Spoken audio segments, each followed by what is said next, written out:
Hello everyone, Curio is here, and this is a review of the Power Rangers Dino Charge Wave 3 figures.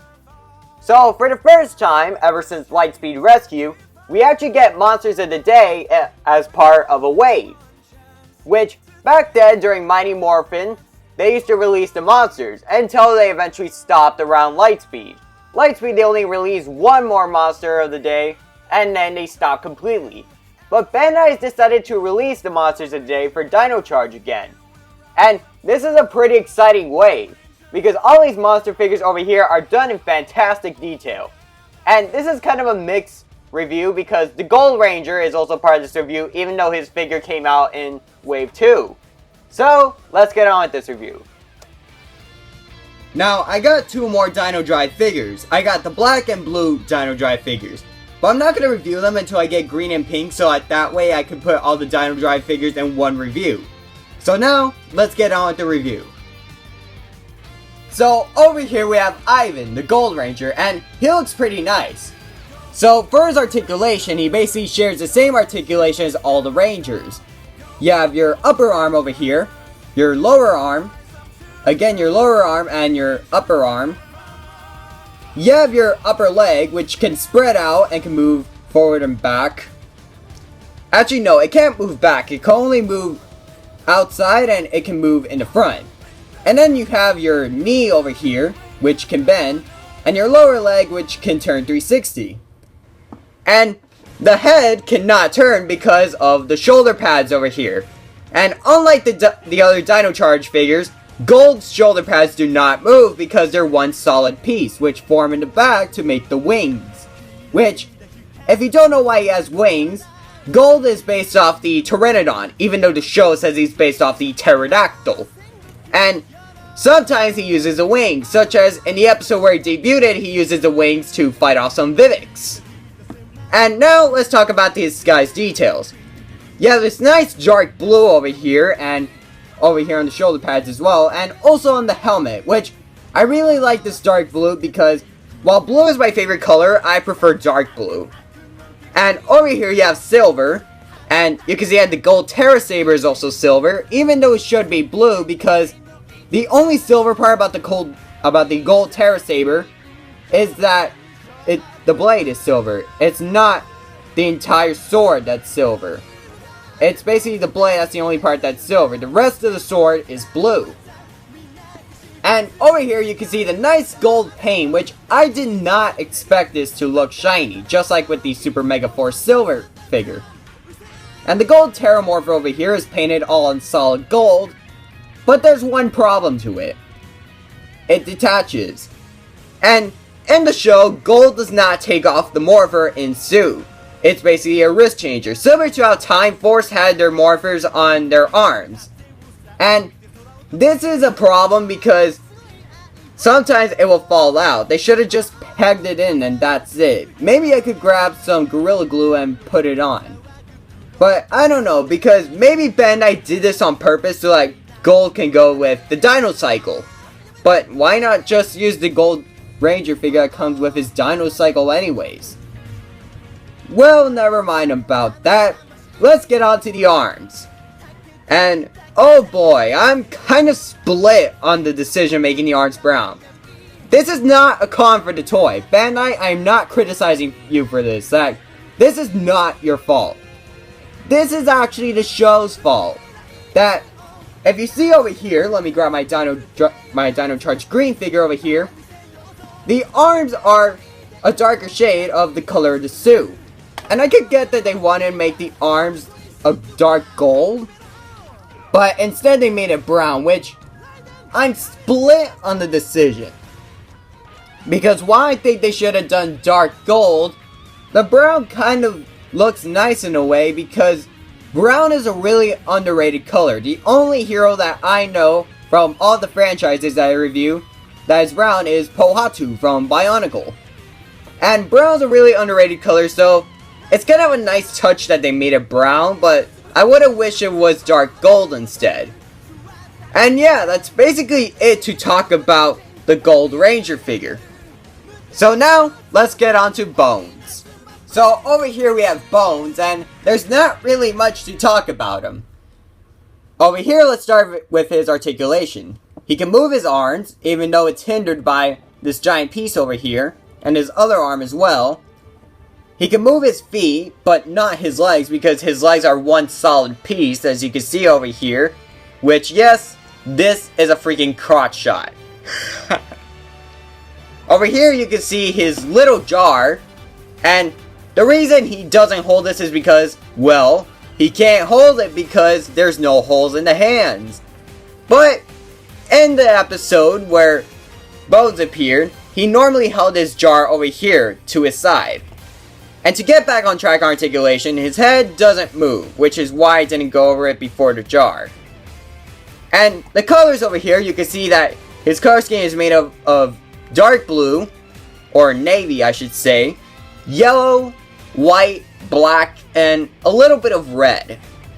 And his color scheme looks really good, and I really like his design because it makes him look like an actual skeleton. And basically, yeah, there's nothing to talk about this guy really. But he's still a pretty decent figure. Next, let's go over Curio. So over here we have Curio, and he looks pretty nice. So for his articulation, you can move his arms up and down. You can't move them outwards because it doesn't let you. So basically we're back to the Power Rangers style of figures from all the way till... I think they actually stopped using the only forward and backward arms at SPD actually. So yeah, the figure base from before SPD. From MMPR to Dino Thunder. Over here you have his legs, which they can move all around. The same with the other leg. You can move his head 360, surprisingly, because I thought the hat would block it, along with the scarf over here. His little cape piece, you can't really move it that much. It's basically a hard, solid piece. It's not like a flexible, rubbery piece. And for design-wise, you can see that he has his face of happiness over here because Curio and Kyoryuja was the Soldier of Happiness. You can see that basically he's made up of like buttons, and he looks like a ragdoll in a way, which in Dino Charge it's explained that Wrench made Curio out of spare parts. And over here you may be asking, why are there pigtails if Curio's a guy? Well, in Kyoryuja, Curio was actually a girl. And I was actually pretty disappointed to find that out because I was under the impression this whole time that Curio was a guy who had a really high-pitched voice. But no, Curio turned out to be a girl. But they made Curio in Dino Charge a guy, which kind of makes me happy because in a way it proves my theory correct. And yeah, basically that's it. And the last thing to cover is that his color scheme consists of lime green, a bit of dark green, blue, a bit of brown, orange, and white. And over here you have his little pumpkin thing that he used in Kyoryuja, which we haven't really seen him use in Dino Charge because Sledge grows the monsters instead of Curio. So now, let's go over Ice Age.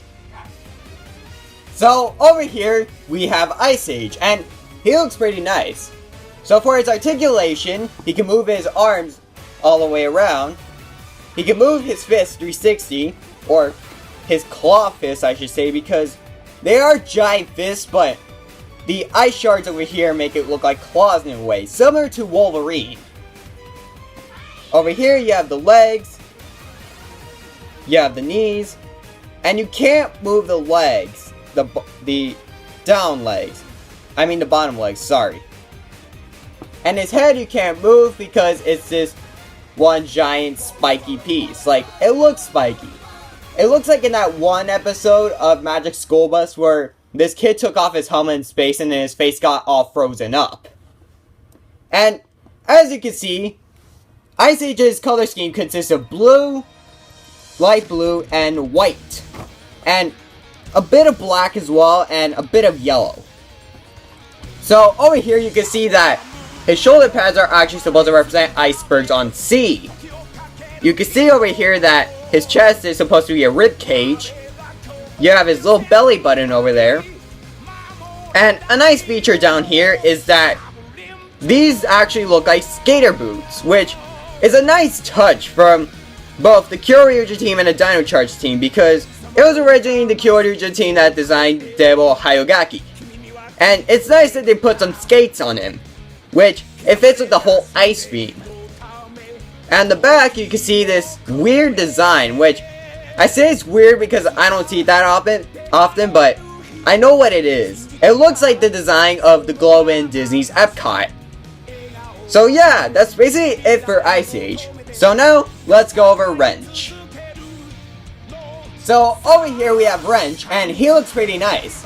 For his articulation, he basically shares the same articulation as all the other figures in the 5-inch line. Sorry about that short pause.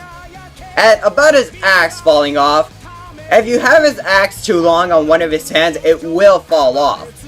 So let's just take it off for the rest of the review. But let's see over here for a second that Tokyo Nation says that this would have been a killer paint job if they would have painted the axe. And I agree, it would have been a killer paint job. It would have been like really good.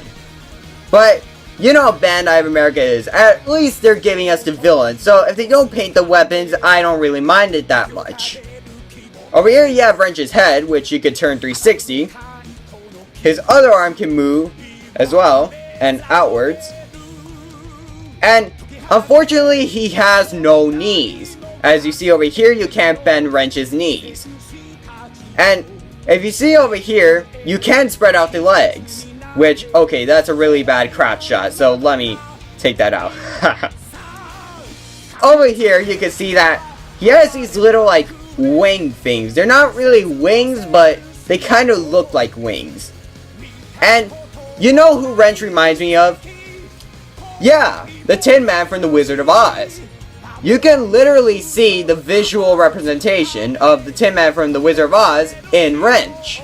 Because think about it. Both have pointy heads. Both are basically made out of tin, because Wrench's excuse is that he's a robot. How do I know this? Because in the episode where the Gold Ranger debuted, he said my circuits are fried. So that means that Wrench is actually a robot. And you may be asking me, wait a second, then why does he have a gloomy face? Well, in Kyoryuger, Arigon was the soldier of sadness, which is why he has a gloomy face over here with his tears over here. Which Arigon would have a day where he would say a phrase, I forgot what phrase it was, and then he would wipe off a tear from his face. And over here, something nice to say is that over here you have an ace over here from card games, and this is actually the symbol for Spade Ace from Jekka, and the symbol of Kamen Rider Blade, who's based off the Ace card. And yeah, there's not really that much to talk about, about Wrench. And his color scheme is this sort of steel blue over here, this normal blue over here, white and red. So now, let's go over puzzle. So over here we have Wrench, and he looks pretty nice. You can see his consistent color scheme of green, yellow, and pink. Which, it reminds me of this restaurant that, I know what the restaurant is, but I forgot the name of it. But, I'll eventually put it down here in text when editing this video. So for his articulation, he can get his arms back really far, but he can't get it 360 due to his enormous head. His legs, he has bendable knees, you can't move the bottom leg, and you can spread out the legs. And let's talk about this guy's design for a second. So over here you have the flag, which it says goal on it, which I did not expect Bandai of America to do such detail to put goal on it. Which, it's a nice touch, and I have to give Bandai of America credit for that. And you can see the yellow stick over here that holds the flag. So Puzzler's design, if you didn't guess by his name, he's supposed to trick the Rangers into puzzles, which is why he looks like a giant maze. And I actually like Puzzler's design. It looks really cool. Like over here you got the giant maze over here, you got the fangs, and then you got these legs, which this foot is actually supposed to be differently colored than this foot. This is actually supposed to be brown, but Since Bandai of America is giving us the figure anyways, I really don't mind if they miss minor details such as the foot. And on the back, as you see, you can kind of see like a sort of bent piece over here, which I don't think we've seen in any other figures that Bandai has made under the 5-inch line. And on the back, the design continues except it's unpainted, but Bandai usually doesn't paint the back, so it's normal for me. So yeah, Puzzler is a nice... Oops. Let me move my camera a bit. So yeah, Puzzler is a really nice figure. So now, let's get to my final results. So overall, this wave of figures is pretty nice. I would highly recommend this wave to any collector or any fan of Power Rangers. Considering this is the first time we got monsters ever since like forever, I would definitely recommend this, but also because the figures are so well done. Like, I have to give a hand to Bandai of America for making such amazing figures. I'm Hulu Toy Reviews, and I'm signing off. Thanks for watching, everyone.